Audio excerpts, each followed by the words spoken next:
Hello everyone, it's Razavan Werder, aka Kelly Everts from the University of Mother of God Church. Raza, R-A-S-A, Von, V-O-N, Werder, W-E-R-D-E-R, aka, also known as Kelly Everts, K-E-L-L-I-E, E-V-E-R-T-S, the lady who strips for God and dances to save men's souls. Look for my ministry work at womanthouartgod.com. Look for my biography and show business, dancing, acting, stripping, modeling on kellyeverts.com. And also my books on Razavan Werder and Kelly Everts books. It's on lulu.com and many other venues. Okay, I'm talking about my book, I Strip for God, kellyeverts.com. Kelly Everts, I Strip for God. Woo, woo, woo, woo. Ah, there you go, kellyeverts.com. Okay, I'm talking about Kelly Invades Playboy magazine. When I was working for 3 months at the Playboy Club in Chicago, Sheldon Wax, he was a managing editor then, the late Sheldon Wax,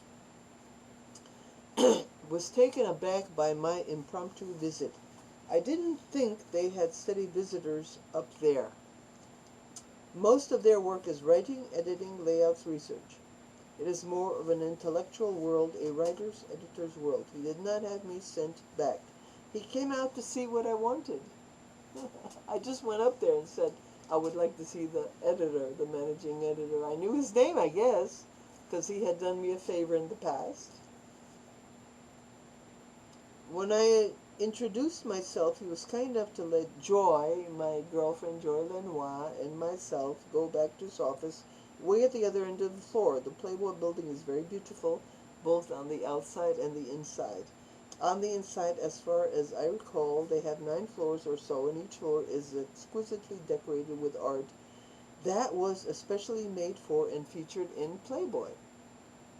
Not only photos and paintings, but also paper-mache statues and such, and lots of plants. I think the Playboy offices were the most beautiful of offices of any I have seen. Sheldon Wax was smoking a pipe and was surrounded by books and hundreds of stereo classical records, one of which was playing. I don't even remember that. But you see, thank God for diaries. I was honored with a tape recorder of a TV show I had just been on in Chicago, my first one there, we'll tell you about it later, in which I gave a good plug for Playboy magazine during the interview. I insisted that Sheldon Wax would hear this, although he protested at first. I insisted, so here he did. I think he was overwhelmed by my rashness. However, in the light of later events, I think Sheldon Wax was open to the promptings of the Holy Spirit. I asked Mr. Wax if they could do another article on me for Playboy, knowing his answer would be a probable no, because I had been in it twice already and once recently. He predictably explained this to me. However, he said that perhaps they could put one photo in the gossip section. Because of the fact that I was dancing in the club downstairs, I had one, and later he assigned a photographer to take some photos of me. As far as Joy went, unfortunately, though we tried, she didn't get anything out of it except seeing the offices, meeting Sheldon Wax, and watching my PR working in action. I told her that her being with me was a learning experience in preparation for her future stardom. She would also go with me on some TV shows, just watching, and would get a little publicity toward the end of the gig. I'll tell you about that later. The show that I was on, which I persuaded Mr. Fax to listen to, was Friday Night with Jay Levine. The producer, Bob Schultz, is the one who invited me.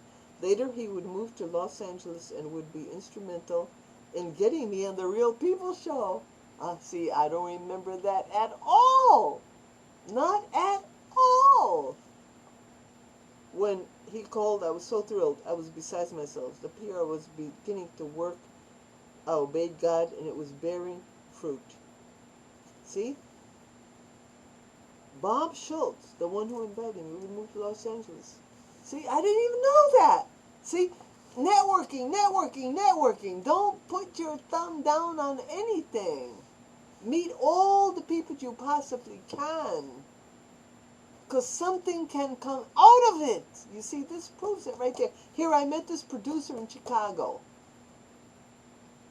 I'm pretty sure Friday Night with Jay Levine, I was on his show. And the producer, they were auditioning him to maybe be the next host. I remember that. The next host of Friday Night with Jay Levine. And he asked me if I would volunteer to, you know, be a guinea pig. And I said yes. And I went there and I volunteered and I was his guinea pig. So he interviewed me. It wasn't a real show. It wasn't on the air. But I was his guinea pig. Unfortunately, you didn't get it. But when he went to Los Angeles, he recommended me to the Real People show. I didn't even remember that. Joy was with me when I went to do the show, just sitting in the audience. It wasn't a very good interview because I did not have much experience and competence at the time, but I was learning. It was a beginning. The Playboy Club Lounge, where we ate most of our meals, was a gigantic place which also had a stage show, the Duggan Dancers, and was graced with the always beautiful bunnies.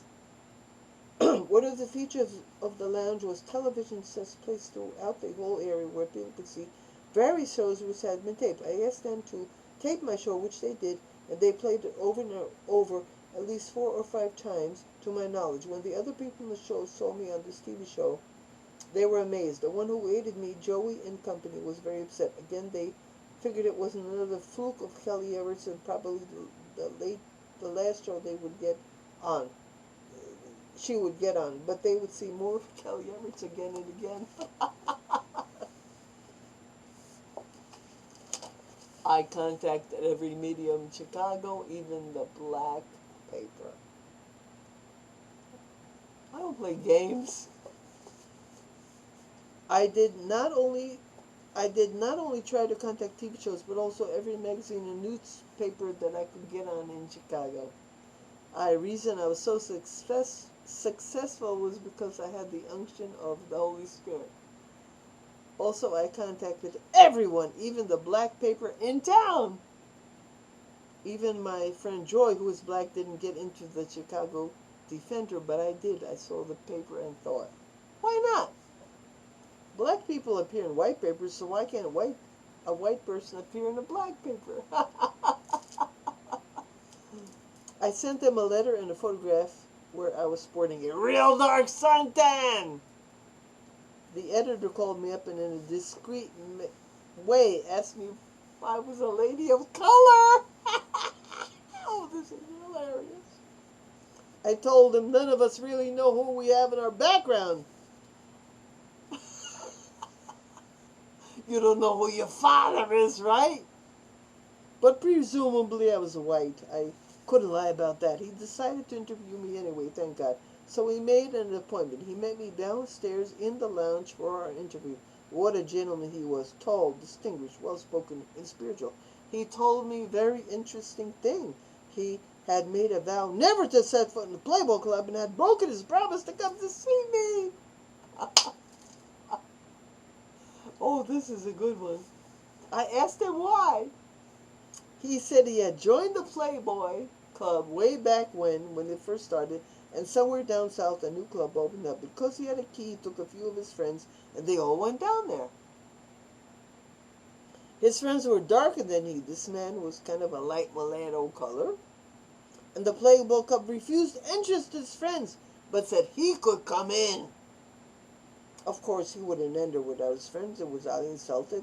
Then proceeded to sue the Playboy Club. Wow. What happened next, as he told me, was that Hugh Hefner himself pleaded with him to give up the lawsuit, saying that private franchises did more or less what they wanted. and he couldn't do much about their policies. After much cajoling, the black editor gave up his suit, but promised he would never again set foot in a Playboy club. As he told me the story, he seemed very sad. And I knew why. He was ashamed of himself for not following through with the lawsuit. He did not maintain the courage of his convictions. Of course, the sin of discrimination, I am sure, also made him sad. Anyway, he interviewed me. The article, which he wrote himself, was excellent, flattering. Actually, he said that I was beautiful within as well as without. He loves me. To be continued.